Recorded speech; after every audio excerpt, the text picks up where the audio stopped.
Welcome to the show. My name is Charlton with Big C. This is Charlton and Big C Sports coming to you worldwide on the Big C Sports Network, on the #1 network in the United States of America. And Big C Sports has been voted the #1 sports show in the universe, according to Big C. And them good old boys down south, I want to say bienvenidos to all of our listeners in Latin America, also across the pond in London, England, as well as Paris, France, and of course you good old boys in Africa.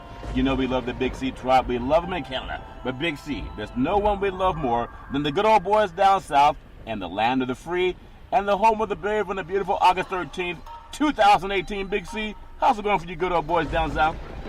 Well, Charlton, today is one of those days I want to go out on the limb for the president. He yesterday swung out an olive branch, even though it was part of a tumbleweed. Yep. And, saying that there was no place in America for racism and bigotry. Oh, yeah. This was on the 1-year anniversary after the Charlottesville incident where he praised the white supremacists and neo-Nazis and an American lost her life down there a year ago, Charlton.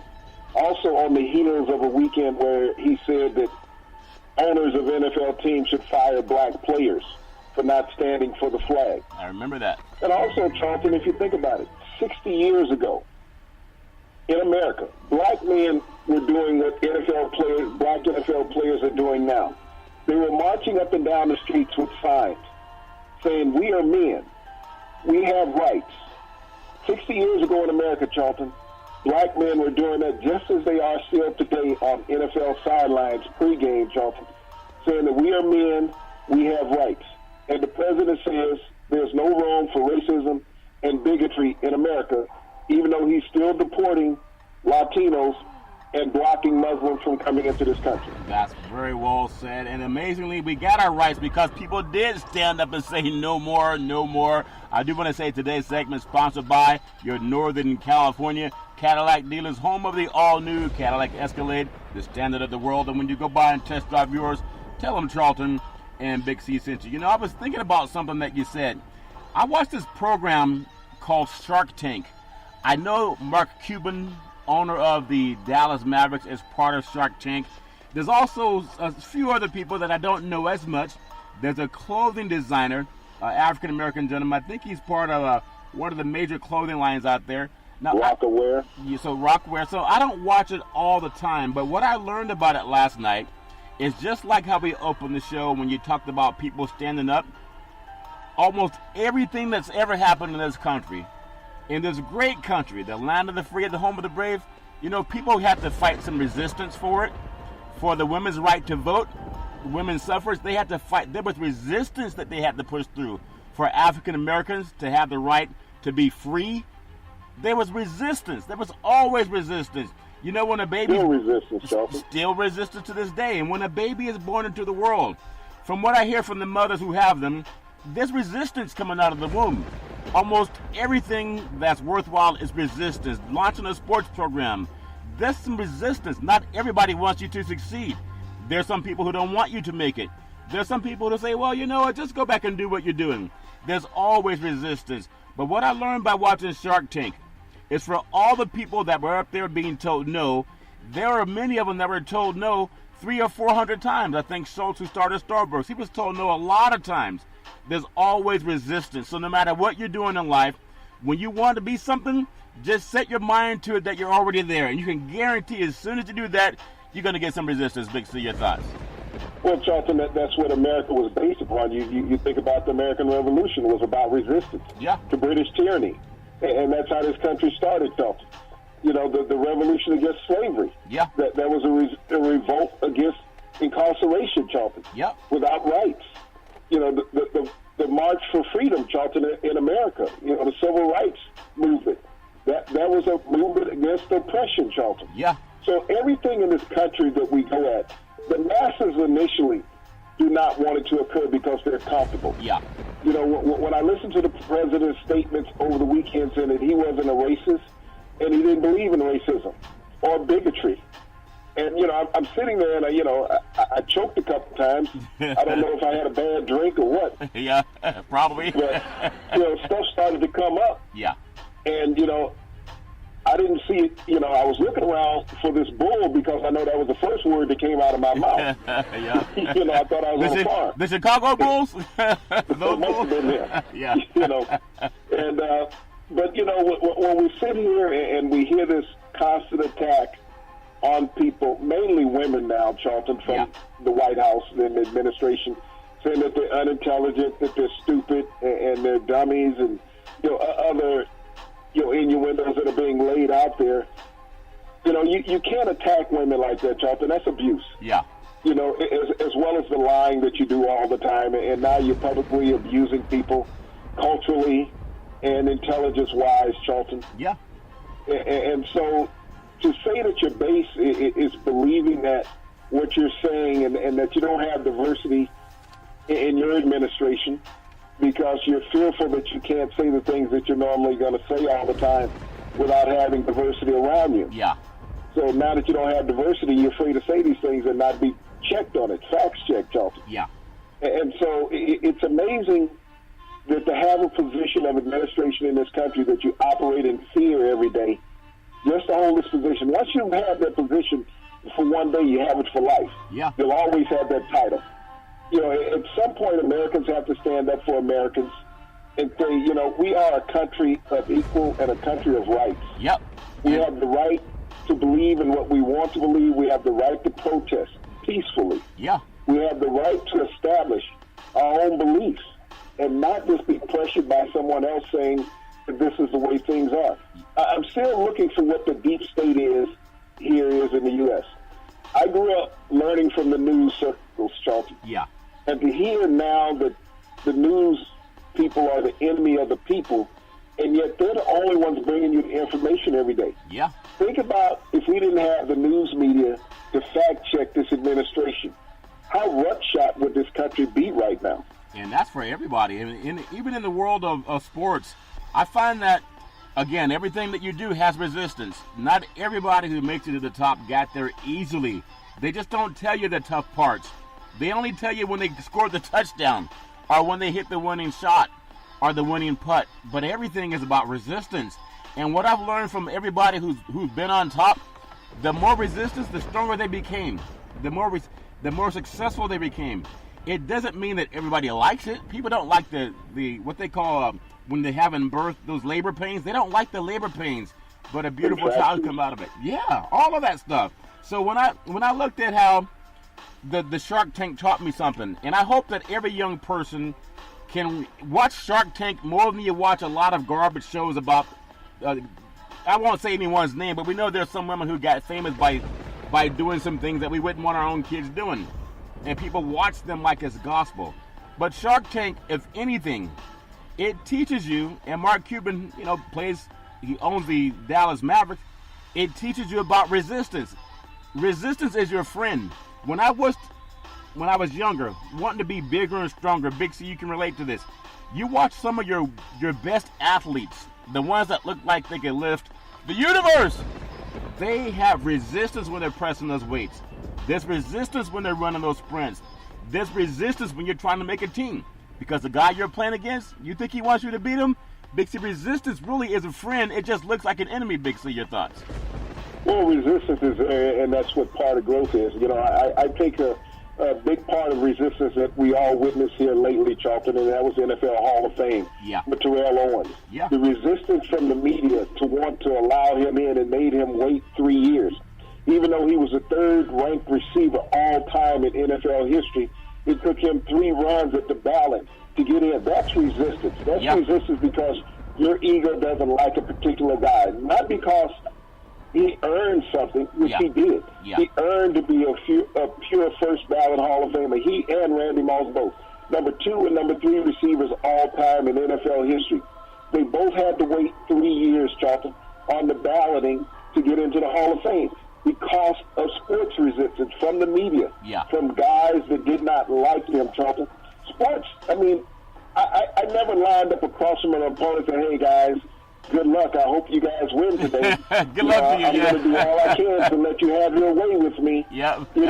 That's not sports, Charlton. No, it's not. Sports is that you go for the jugular. Yeah. You look to humiliate your opponent on the field, to destroy and devastate.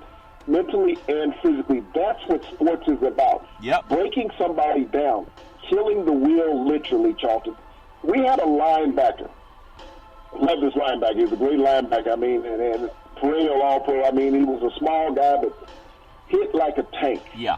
And he used to always say, hey, kill the head and body or die. Yeah. You know, because he was headhunting all the time, what you can't do Can't do that now no. as a linebacker in professional football. Yeah. But that's what he was noted for. Yeah. Because of his diminutive stature, he was coming up underneath you and putting that helmet on the chin. Yeah. Or in the middle of the chest. And he didn't draw back at all, Charlton. But, you know, he took your will away. Yeah. That's what he would do. He would take your will away.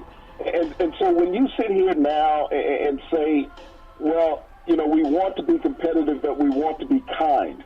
That's not sports. No. Not from a player's perspective, any kind of way. But you have everybody in the media. Show me somebody in the media who is not vicious, Charlton. We're vicious. Yeah. We go after people. We don't hold back. You know, it's not that we don't like a player, but we're not going to sit there and put skirts and pom-poms on him to make him look good if he's not. Yeah. You know, but, you know, you have so many people in the media say, hey, you know, if I talk nicely about this guy, you know, then, you know, maybe he'll give me an interview all the time and I want one. Yeah. And we see that, Charlton, when we see sports broadcasts of local teams, football, basketball, and baseball. When they have an analyst during their games, Charlton, Greg Papa. they're always homers. Look at Greg Papa. I know you talk about the guys in your area. Yeah. Let me give you a big example. Bruce Bowen. Okay? Yep. Bruce Bowen was a 3-time NBA champion with the San Antonio Spurs.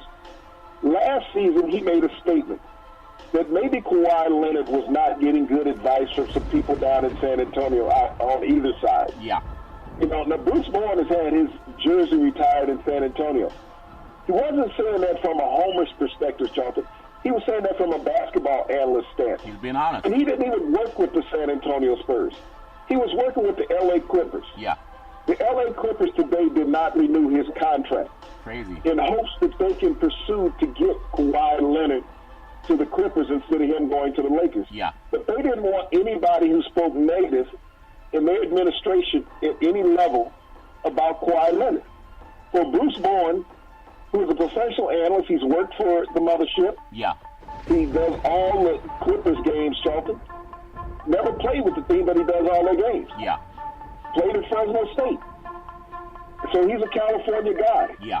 And they did not renew his contract because of this basic statement. That's something that I think we've seen over the years. I remember there was an issue where Deion Sanders there was a commentator that had said some insensitive things about Deion Sanders, and it's when he was playing baseball. And I don't remember the guy's name, but I remember the incident where they got in each other's face about some things. But the fact of the matter is, nobody really likes anybody who's trying to take your job, unless you're just a liar. Okay? I've yet to meet the person that says, man, I wish you luck in taking my job. Like we have the quarterbacks that they're going to mentor some young guy. No, they don't want you taking their job any more than they want you taking their wives. And their wives are not going to pay them $25 million a year, but the job will. No, he's not trying to give up his job. But I think that thing that you talked about is resistance again. So when Bowen told the truth, and he was being honest, the Clippers say, we'd rather you tell a lie because we think Kawhi Leonard's dumb. We think he's so dumb that he doesn't want to hear the truth. But I think Kawhi Leonard, I mean, I don't know the man, but I think most athletes that I talk to, and we'll talk about Barry Bonds coming up, they just want someone to tell them the truth. Because everybody's kissing their butts. There's so many sycophants. Like you said, they want the autograph. They want the interview. Big C, as an athlete, if someone criticized you or not, didn't you just want the truth? And I think that's what Kawhi Leonard got from Bowen, but it cost Bowen a job from people who don't understand that. Big C, your thoughts? Well, Charlton, what I learned from my fellow opponents, Charlton, when I was playing, is that when they cussed me out and they called me dirty names and made epithets toward me, I mean, it excited me. It really got me going.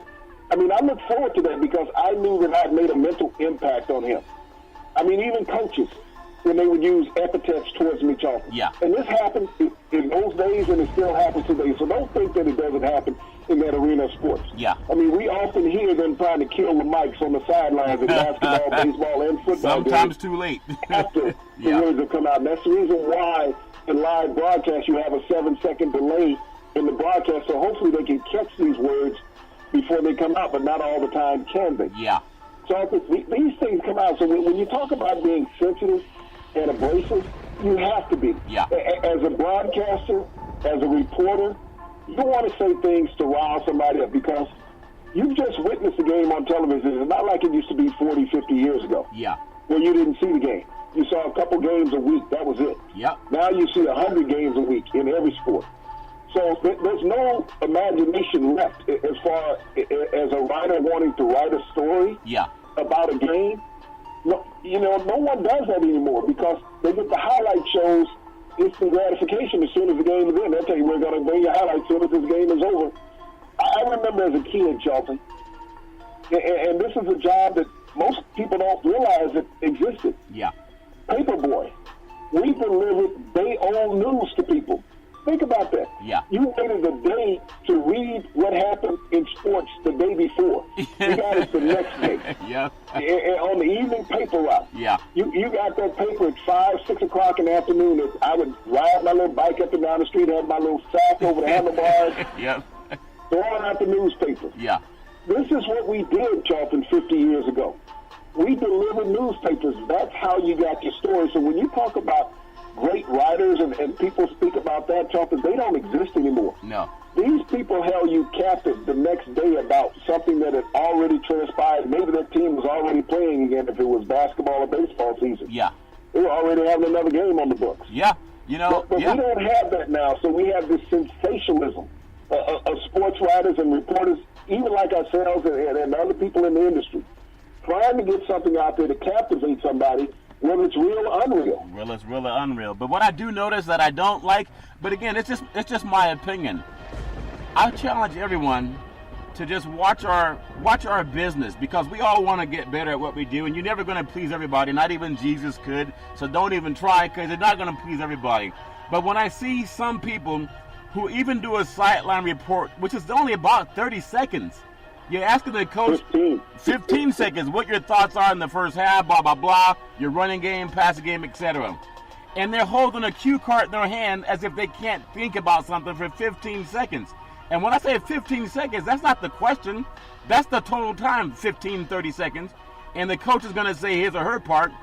But we have people in our business who are not even good at what they do. They got to have a cue card so they remember what the producer said. Whatever happened to real conversation, and people think this is a tough business. It's not what you know, it's who you know, Big C. Your thoughts?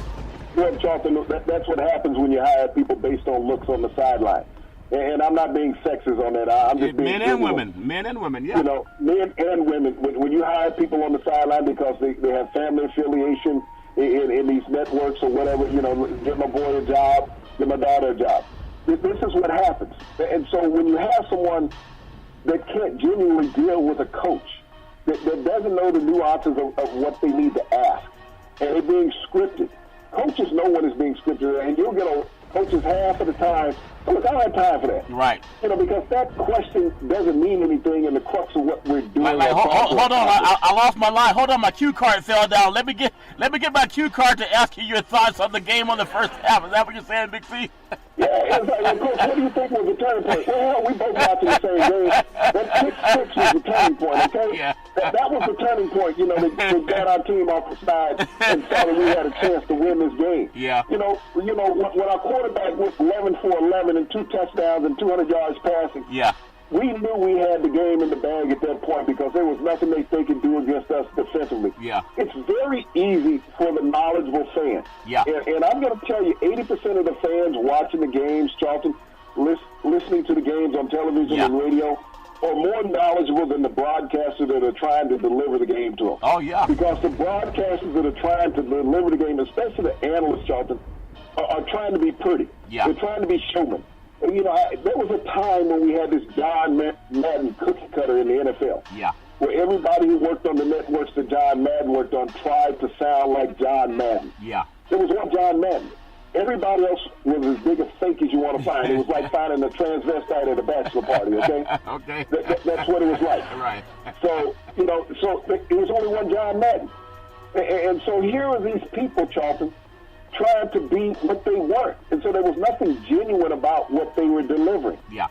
And now, you know, you look at them and they don't know who they are. because there's no leader out there. And so everybody is trying, well, I want to be like him. I want to be like him. Right. Just be yourself in broadcast. Yeah. Tell me something unique and genuine to enlighten me about the broadcast, to enhance what you get. I mean, we look at televisions now and they're 4K. Yeah. We're talking about enhanced visual. But we don't have any enhanced audio, Charlton, to explain what's occurring in a sporting event. Yeah, I was watching a sporting event.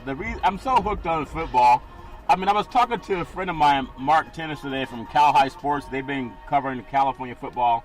They go way back to the 1920s, but they've been doing about 40-plus years. And we were talking about a football game coming up this weekend with Concord de La Salle versus Folsom, and two of the top programs in all of California. But we were talking about just how things have changed. About back in the day, you talked about that paper route. People couldn't wait to get that paper route to see who won the game if they didn't go to a game because perhaps they didn't make the news. So they waited for those 10-year-old boys, like you were doing back in the day, to deliver that paper route. And boy, would they be bad when you had some spilled milk and some Cheetos or some M&Ms on the score part, Big C. Did you ever do that? Was it your responsibility? Get the paper and don't throw it in the sprinklers. And please don't have the smudged M&Ms on the score, Big C. Does that make any sense? Oh, Charlton, we had a few livid people on our paper route who would come out and bash you about where you delivered the paper. They say, I don't want my paper on my flower bed. I want it on the sidewalk. Yeah. I want it on the steps. Yeah. I mean, we had these elderly gentlemen directing you to where to throw that paper to.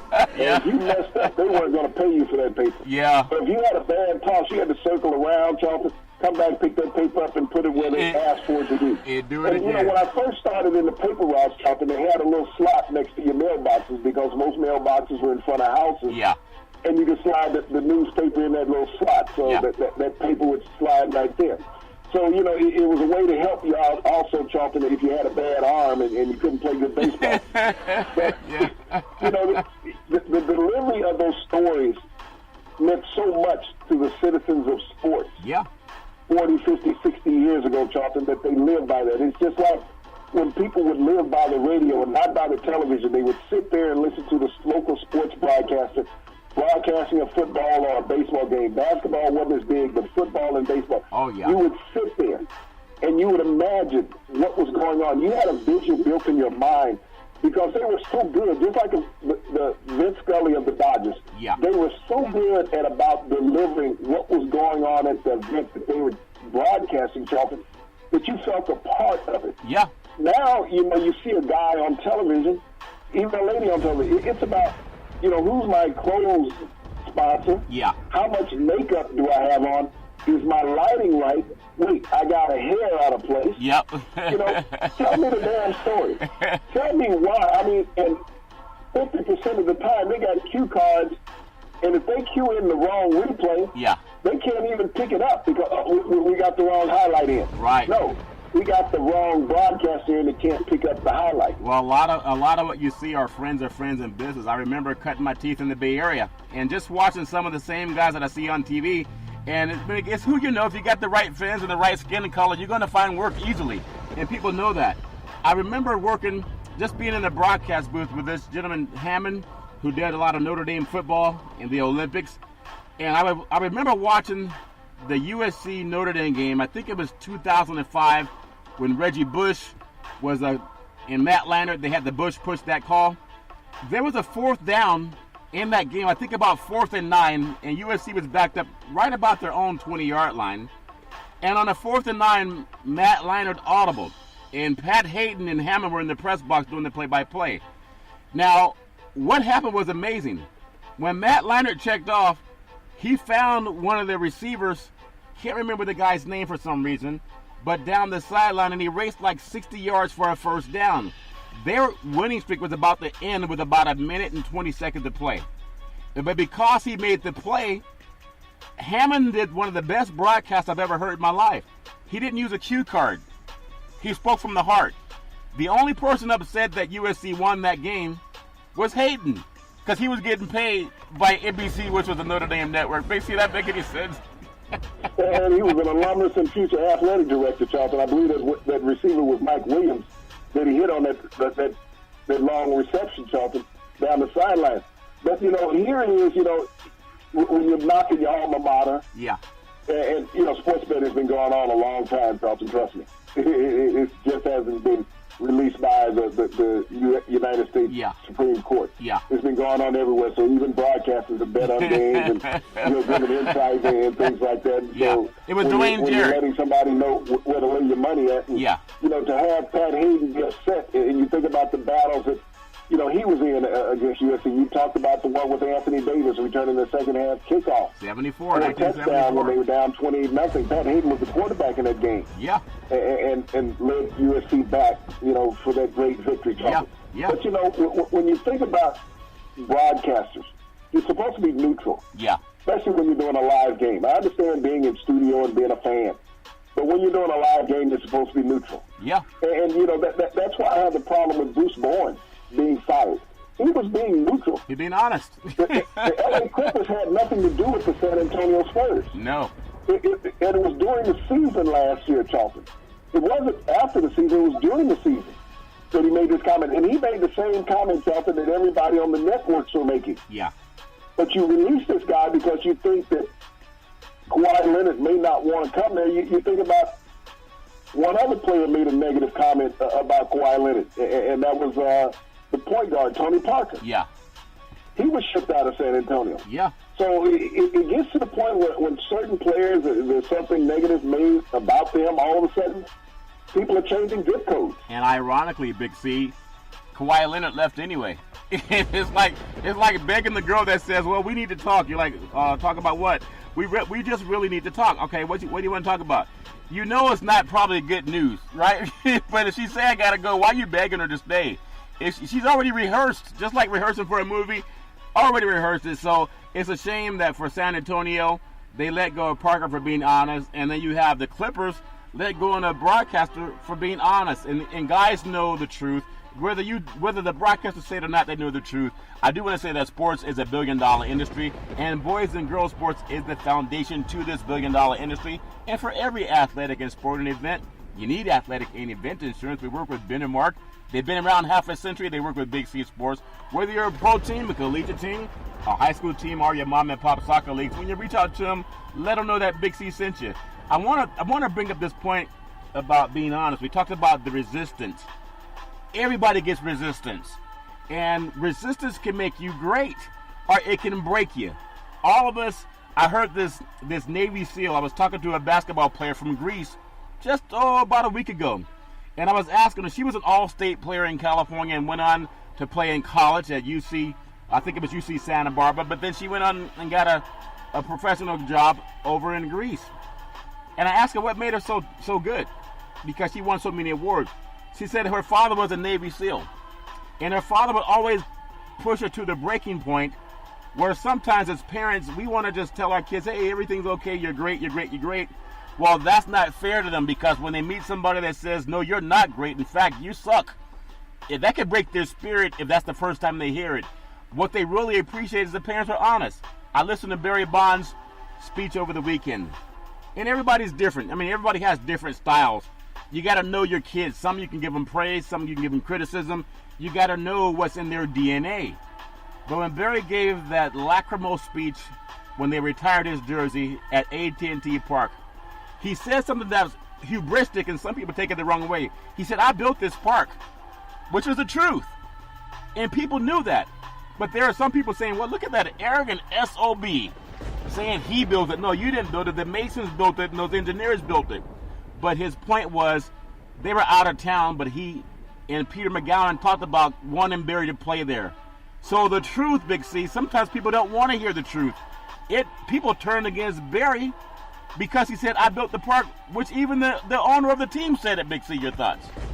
Well, Charlton, when you look at the organic look of people to say, hey, how could he build this park on his own? He was the reason why you were going to the park, why you were packing the park, the reason why you were packing candlesticks. The reason why you packed Bell was Barry Bonds. You look at the sparse crowds that they have now, Charlton. That Barry Bonds doesn't play anymore. Even when they won World Series, Charlton, Barry Bonds packed the house more than the Giants did winning 3 World Series. That's true. That's how prominent that Barry Bonds was. Every place that you look, Charlton, and you see a new stadium being built, there's a prominent player that's a part of that organization that is the driving force behind that new stadium being built. Yeah. Many teams don't build new stadiums, Charlton, with losing organizations. No, they don't. Or without a superstar.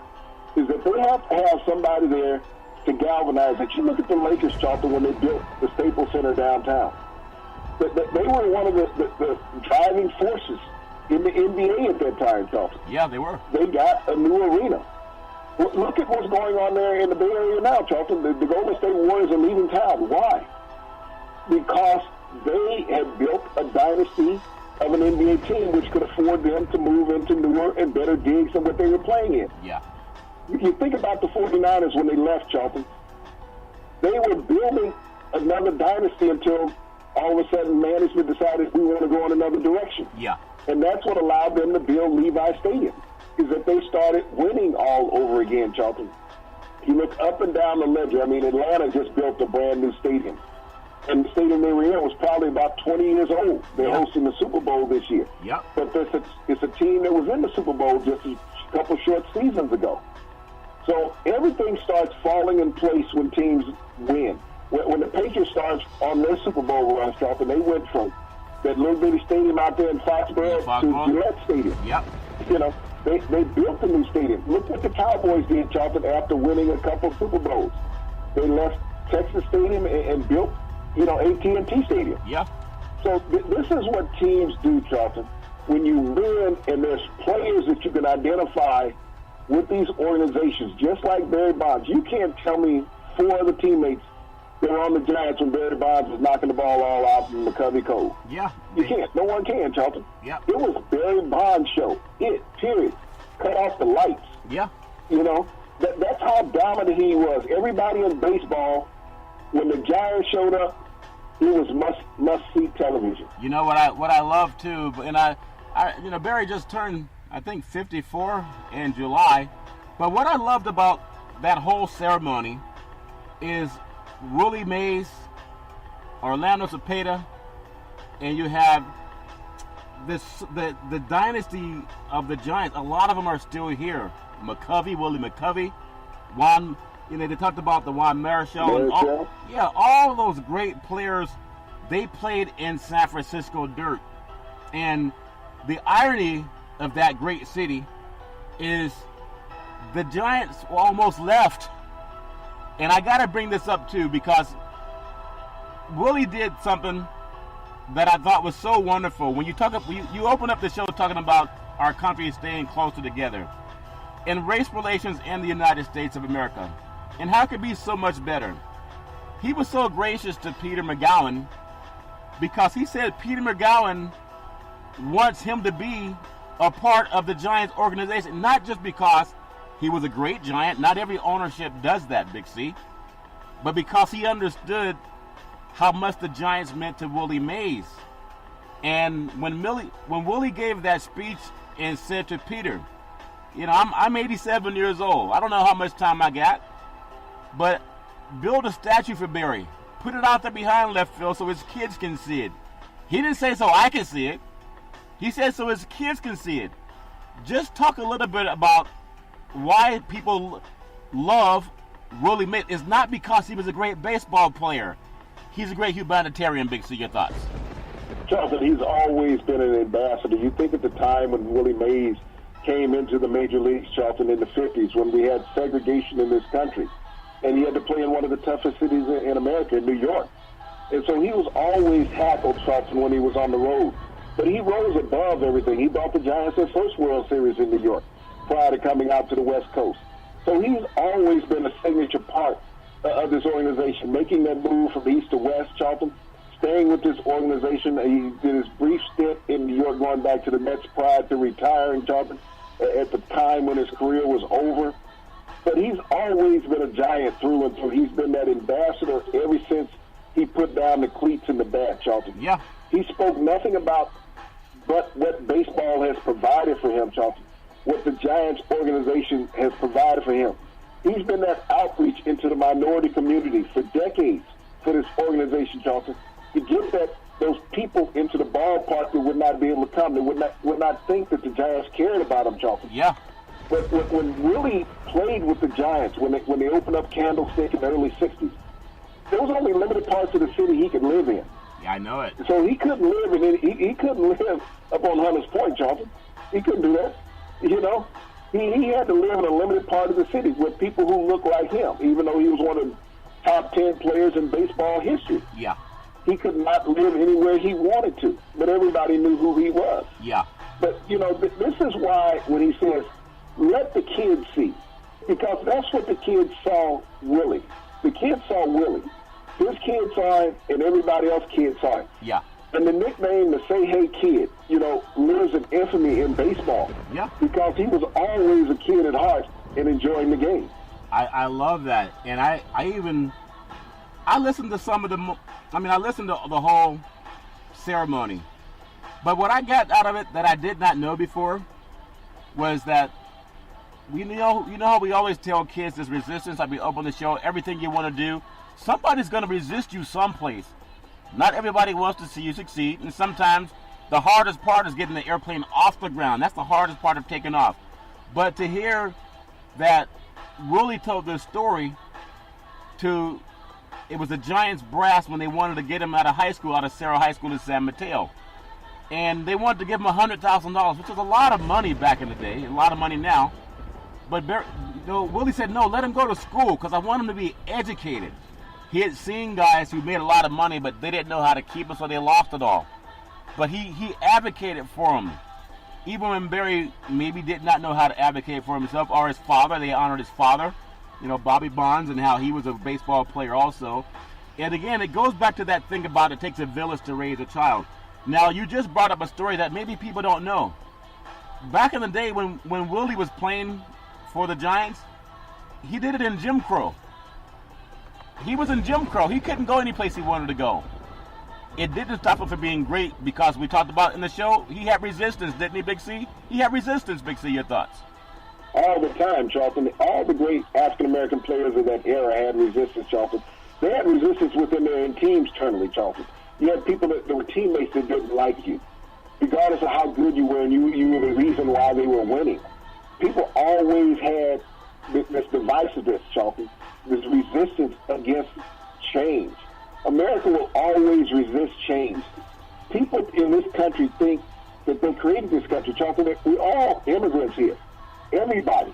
When we look at our administration, they're all immigrants here. You know, you look at the first ladies, her parents just got their citizenship, Charlton. They were on a green card. Yeah. All of a sudden, they get fast-tracked to citizenship. Yeah. No one is saying anything about that, Charlton. There's no resistance on that, but they are immigrants. Yeah. And everybody, you think about San Francisco, Charlton, a city built on immigration. Oh, yeah. On mining. You know, this was an immigrant city.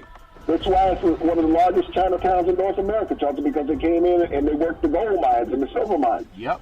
And they established this city, Charlton. They made it their own. You look at the Italian population, the same thing, Charlton. You look at all ethnic minorities in that great Bay Area city and just general area, Charlton. Yeah. Majority of them, family-wise, came in as immigrants. Yeah. And when you think about Willie Mays, he looked at himself as an immigrant because he was an immigrant from New York to California. Yeah. Think about that. So he had cultural change. He grew up in the South, and he had to go to New York. Talk about a cultural change, leaving the southern part of the United States, going to New York. Yeah.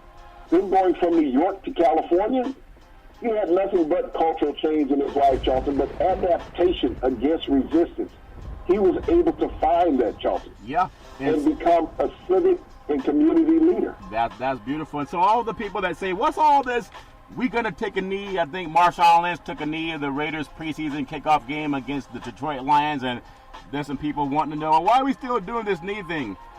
Remember, resistance creates opportunity. They had to resist for something. There was even some mainstream that resisted Jim Crow. It wasn't just blacks against the world, against the white society. There were actually many white Americans that resisted Jim Crow. There's resistance in the NFL against black quarterbacks. Yeah. Okay? So if there's not resistance, why is it always... I mean, Lamar Jackson, last quarterback taken in the first round by the Baltimore Ravens. Yeah. All you heard 2 weeks prior to the draft, well, they're looking at trying to get him to try out for wide receiver. What a joke. You know, to go to another position. You know, here it is, he's as good as any quarterback being drafted, but because he's black, let's get him to play another position, because if he's successful, then that's one less white job in the NFL. Yeah. That's how it's looked at. I don't care how people want to address it in the mainstream media. The sports broadcasters, when they talk about that, they bring that up. Your buddy Mel Kiper and Todd McShay and anybody else out there, Charlton, that's covering the NFL Combine. Yeah. You know, to say, well, you know, he's such a tremendous athlete. You know, the last I checked, everybody in the NFL was a tremendous athlete. Yeah. They all don't run a 4.240. No. Or go a 4.340. But every athlete in the NFL is a tremendous athlete, whether he's an offensive lineman or a defensive back. Yeah. He is a tremendous athlete. He is in the upper echelons of athletes in America. Yeah, and to say because a guy is faster, and I brought that comparison up between Andrew Luck and Cam Newton. Yeah. A lot of people said Cam Newton, when he was coming out, you know, should probably be looking at another position. He'd be a great tight end. He'd have a long career as a tight end. Look, he's already been to a Super Bowl as a quarterback. Yes. And Andrew Luck hasn't. The tangibles between those two quarterbacks, Charlton, the only difference was in their 40 times, and that was 0.3 of a second, okay? Yeah. That was the only difference in those two quarterbacks. Height, weight, reps, shuttle drills, 0.3 of a second in the 40 times. But no one suggested that Andrew Luck should play another position other than quarterback. And, you know, that's a great point. And I challenge all of our media brethren, especially sports fans, Google the people that were saying Jackson should play defensive back. Google the people that say Jackson should play wide receiver, because that shows they have no credibility. So if they don't have credibility to ask you to Google them, then why listen to them? People that said Deshaun Watson wasn't NFL ready. He held the ball too long. He was going to be a project for years to come. Yeah. That's why I want our media brethren and our sports fans to Google those people who are lying to you, and they try to twist the truth because they wanted to meet some corporate agenda, whether that produces some secret guy in their ear or in their own hearts. Remember, Willie Mays played baseball during Jim Crow, and he's a say-hey kid. Now, he could do a lot of things on the field and he got applause, but it was in the neighborhoods where he got the pushback. So when black men say to this day, why are we standing against resistance? Why are we trying to stop the criminal justice system from crushing our kids? Unless you're just the dumbest person on the planet, you know that black kids and white kids are not treated the same by the justice system. That's a fact. And Elizabeth Warren came out and said that as racist, and people tried to say, well, what does she mean by that? If you're just the dumbest person on the planet, you don't know. But just Google it, okay? The Kerner Commission, just read that more than reading anything else, and realize we can fix this. So when Willie Mays played during Jim Crow, he also was an activist. He was not someone who just said shut up and play baseball. He advocated for young people as well as himself. It didn't stop him from being great, but there are a lot of people who gave him an opportunity because he was an athlete. That's why I think if you're an athlete today and you're gifted to make a living, even if it's for a short time, why would you be silent when you know that people like Willie Mays went through hell just so you could play sports? Big C, your thoughts? Charlton, Willie Mays was one of those same type of individuals who walked with those picket signs saying that we are men. We have rights as Americans. 60 years ago, Willie Mays was one of those people who were ostracized by mainstream society. Yep. Saying that he could not sit in certain restaurants. He could not sleep in certain hotels. The same as Colin Kaepernick did 3 years ago, Charlton, and was blackballed for doing what black Americans did 60 years ago. White America said, we don't want to hear that again. We gave you guys a little bit. Be happy with it. Just don't want more. Be happy with what you have. Look, you look at all the black millionaires that play sports. Isn't that enough? Shouldn't that cover for all those that get oppressed, that live in the projects, that can't get a quality education, that get huddled up in certain areas of the city that are not allowed to buy houses, can't get loans, can get redlined? Yep. You millionaire blacks should be their heroes. And they should just look at you guys and be satisfied. Amen. That their kids don't have a proper neighborhood that they can go out and play in a park without gunfire going up and down the street. We don't have that in our neighborhood, and we're happy with the white athletes we have that are millionaires. Yeah, that's why I think if you're an athlete, just tell the truth. Not everybody's going to like you. Don't worry about being liked. Just Google it. If you're lying, let them find out now. Not like Big C's when he had the little bicycle job where he was delivering papers a day or two later. or in some cases 60 years later. Willie Mays did his thing during Jim Crow. I hope people understand how powerful that is, because he got a standing applause. What if we could get mainstream to get a standing ovation to black Americans looking for a loan for a home for their children, or looking for a loan to start a business? White guys get them. You can Google that too. Bankers know what I'm talking about, and they know it's true, especially you civil rights lawyers. Barry Bonds also gave a lot of love to Jim Leyland, his first baseball manager. You know, he happened to be a Caucasian guy.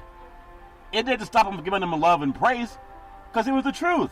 He said Jim Leyland, he didn't even mention his race. He happened to be a white guy. He said he was the best manager he could have had at that time. Not always, but at that time. You know why? Because Jim Leyland told him the truth about how to be a better athlete. It didn't matter what his race was. What if we could get school teachers and bankers to do loans in education system? And what if we could get the mainstream judge, when they look at a black kid standing in front of them, do I want to destroy this guy's life? There was a story by Soledad O'Brien. Some guy, I think, did something stupid, and they gave him some prison time, and he was innocent. His brother was innocent, actually. He was incarcerated for, I think, stealing a television that he didn't steal, but someone accused him of it. He's young and black, didn't have any lawyer on his side. He went to prison in Rikers Island. What if that judge and prosecutor would have said, here's a young 15, not 50, but 15-year-old boy. I'm sure he has a big future. Let me put him in the right direction. But he's sent him to prison. And too many judges do that. And you know it's true. Is it resistance or protesting when I say Google it? Who those judges are? That's not protesting. That's calling attention to it. Whether you're black or white. That's a society that would be beautiful for the future. The same kind of future that Willie Mays talked about. Big C, your thoughts? Well, Charlton, that's how you alter the landscape of politics. When you eliminate people from the voting pool, when you make people saying that my vote don't count. This is what happens when you get shortfalls in elections, Charlton, and certain parties can galvanize the vote because other parties are fearful, saying that it doesn't matter, we're going to get locked up anyway. We're going to go to jail. We're going to have rundown schools. No one puts anything into our community. These judges break the spirit of many young communities, Charlton. They do. When you have generation after generation of people being incarcerated, you know that when you walk in that this judge is just going to give you the book. Regardless of whether you're innocent or not, he's going to give you the book because he feels that he's doing society a favor because you don't look like him. If you look like him, you get a diversion program. Yep. We see that still in America today. If you look like the judge, you get a diversion program. You know, if you get caught with, below the maximum amount of marijuana, if you're a minority, you're going to get some prison time. If you're mainstream, Anglo, you're going to get rehab, Charlton.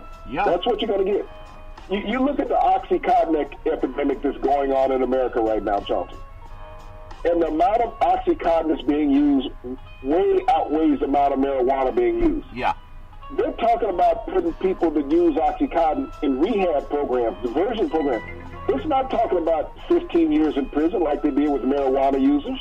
Nope. They were minorities. No, we got to get these people help. They got a medical issue. They're not drug addicts. They're not distributing. They're not destroying lives. They need help. That's because they look like the judge. Yep. And the DA. Well, I think as long as if you have any substance, just like Willie Mays, don't worry about you. Just do what's right, and someday, even though it might face resistance, it's going to get rewarded. You know, baseball signed 1939, Walter Ty Cobb, Babe Ruth, and Cy Young. I mean, that's for record amounts. Contrast that Willie Mays coming on the backdrop of those great players. Too Big C, your thoughts? Well, that baseball you spoke about, Charlton, sold for a record $632,000. $632,000. You know, one baseball signed by 4 all-time greats. Wow. And when we think about the all-time greats that play today, Charlton, when you look at the all-time home run kings, if you took the minority home run king, and Babe Ruth would be a part of that, Charlton. Yeah. you took black. Alex Rodriguez, Yeah. Barry Bonds, Babe Ruth, Hank Aaron. Put them up there, Charlton, on a baseball. What would it be worth? Wow. You know, what would it be worth, 70 years from now? Yeah. With those great signatures on there, Charlton. So when we think about what people are willing to pay for something, to have a part of sports lore, Charlton, $632,000 for this baseball. That's a lot of money, Big C. I know you probably got that in your back pocket, but that's a lot of money for the average person. Other than you and guys like Arthur Blank, most people don't walk around that kind of change. I do want to say something. You talked about resistance when we started the show. Tiger Woods, for all of my media brethren that said he's never going to win another major, he's never going to win a championship, I just want you to Google who they are when they say it, because now they're kissing his butt. And here's a guy that came up a little bit short than Bellevue Classic at Bellevue Country Club in St. Louis, but it was one of the best performances I saw for a guy that had surgery less than a year ago. You had surgery just recently, Big C, and I look at how he's come back, and would you believe that TV ratings for that championship this year compared to last year, up 69%. For a guy who faced so much resistance, lost over $100 million in scholarship in sponsorships when his wife or ex-wife broke out the window of his Escalade, and it revealed that he does what a lot of mainstream guys are doing. You can Google that too.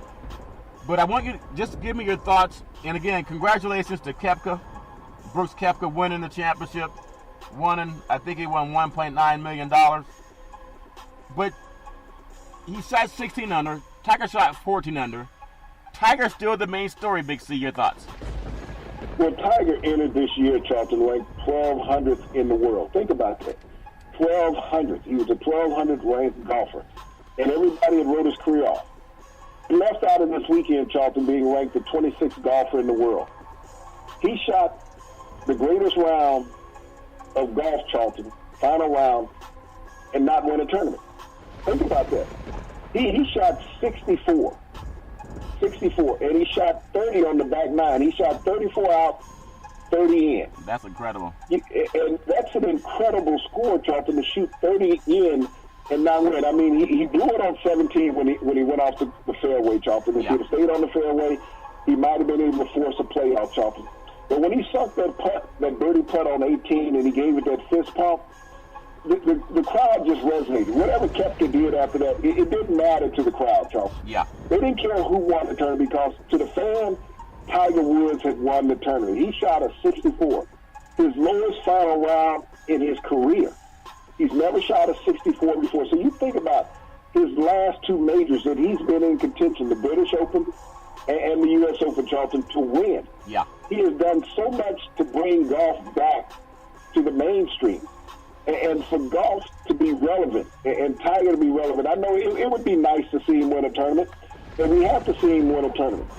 But what he is doing for everybody, I mean, even the broadcasters on Sunday, Charlton, yeah, I couldn't tell whether they were 10 or 12 years old. They were happy, like little kids. Okay, they were like little kids all over here. And I said, okay, somebody take me back to home, Mississippi, you know? I did. Go ahead, Z, go ahead. I mean, that's what it was like. I mean, they act like they were 10, 12 years old. They were all giddy like they were at the junior high prom or something. Yeah. You know, but Tiger Woods resonated in the world of sports, not just golf, Charlton.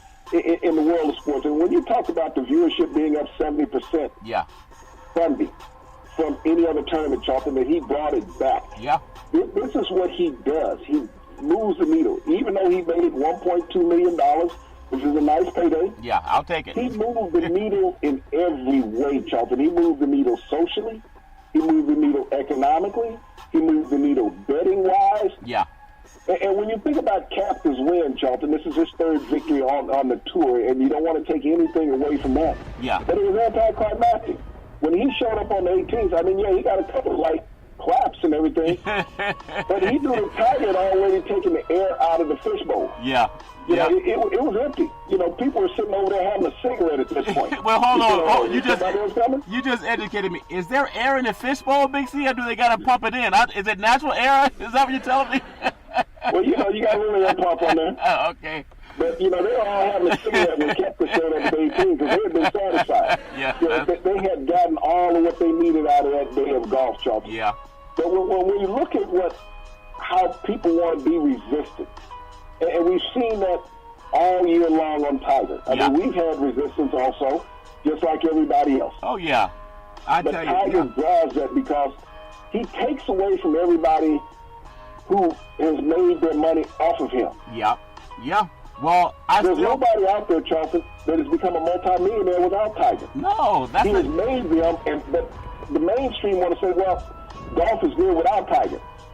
And they know they're lying to themselves. Yeah, mainstream lie, because if that's the case, don't watch it when he's playing. just put your eyeballs where your mouth is. Don't watch it when he's playing if you really feel that he's anathema to the golf. And a lot of it comes from what they perceive as him and his personal relationship with a woman. The only pushback is because she was Caucasian. And that's the truth. And people know that, okay? Since the Middle Passage, white men have been miscegenating with everybody they could get their hands on. Not everybody, but the majority of the ones in power did that, and they know that. So I'm just glad to see, for the golf universe, to have the broadcasters feel. You notice when they were doing, I think it was your friend from Monterey. I'm forgetting his name. Jim Nance. Jim Nance. I thought Jim Nance was so giddy. You know, he has that stiffness to him, like, hey, I'm Jim Nance, and I'm a professional golfer. Like, Jim, have fun. He had fun on a golf tournament, and it was good seeing not trying to be so smug on a broadcast. I know that works for some people, but who wants to hang out with a smug person? He actually had fun, and I don't even know if he had fun, but Tiger even brought that out of him, Big C. Your thoughts? He brought it out of everybody, Charlton. The golf world was likable again. I mean, it's been the talk all Monday in every water cooler. Tiger. You know, not the NFL preseason, not LeBron James, not Major League Baseball. Tiger Woods. Did you see what Tiger did on Sunday? Yeah. You know, that's the number one line in American sports Monday. Did you see what Tiger did on Sunday? This is what people who don't even know about Tiger or even like golf were asking the question. Yep. You know, did you see what Tiger did on Sunday? Oh, man. You know, like I said, it was Christmas in August for the sports aficionado. Yeah. You know, and all of a sudden you got Vegas putting up odds for a tournament that's 8 months away. Yeah. 8 months away? Come on, let's be realistic. Yeah. Now, don't tell me that this minority man has that much control on the sports. Well, as one thing else that I'll bring up, the resistance that you started the show with, the resistance and bringing people together. I want to applaud the people of St. Louis. That's a city that's very segregated, unless you're in the downtown region. People live in their own pockets. I mean, the whole country's that way. But the golf course was mostly Caucasian. But they cheered for that man as if he were their own son. I'm not being flippant, because there's a lot of people that push back on Tiger on the microphone when he can't say anything back. And they try to act like Tiger's doing something that mainstream hasn't done. But I don't want to be that dumb sycophant broadcaster. But I'm proud of the people of St. Louis that gave him a standing ovation for coming in second. Now, that's, to me, I rarely see that, Big C. But I think if we could all get to that point realizing we're all from the same tribe, let's talk about racism, sexism, all those isms that we can fix, just like Willie Mays did back in the day. He didn't run from it. He pushed back. Now they call it protest. It's not a protest. It's trying to right a wrong. Big C, that has to hit home with a lot of people. Your thoughts? Well, Charlton, it hit homes, but they don't want to recognize it.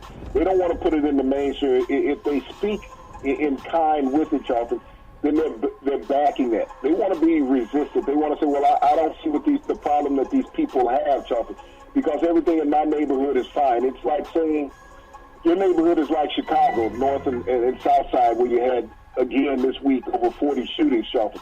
All neighborhoods in America are not like that. That's resistance to say that Chicago has a problem. And that problem can be fixed with the right authority going in there, Charlton. This is where you need the National Guard to go into a city to save people. Yeah. But our administration is not interested in saving minorities, Charlton. But we're more interested in sending minorities out of this country and imprisoning minorities. You can imprison those bad ones that are there, Charlton, in Chicago. Those are the ones that need to go to jail. But until we step in and stop having resistance against American people, Charlton, we'll always have these problems. Tiger creates that resistance, Charlton, because people are like, wow, we thought we had him out of the sport. We thought it was ours all over again. Yeah. And a decade later, here he is. He's right back up on top. Yeah. He may not have won a tournament, but he's the only thing that you think about in golf. You don't think about Rory McIlroy. You don't think about Dustin Johnson, Ricky Fowler, Jordan Spieth. Adam Scott. You're not thinking about these people, Charlton. You're talking about Tiger. You're not talking about a guy who won a tournament. Think about that. You got a guy that's won 3 tournaments this year. He's not even the focus of Monday morning. Yeah.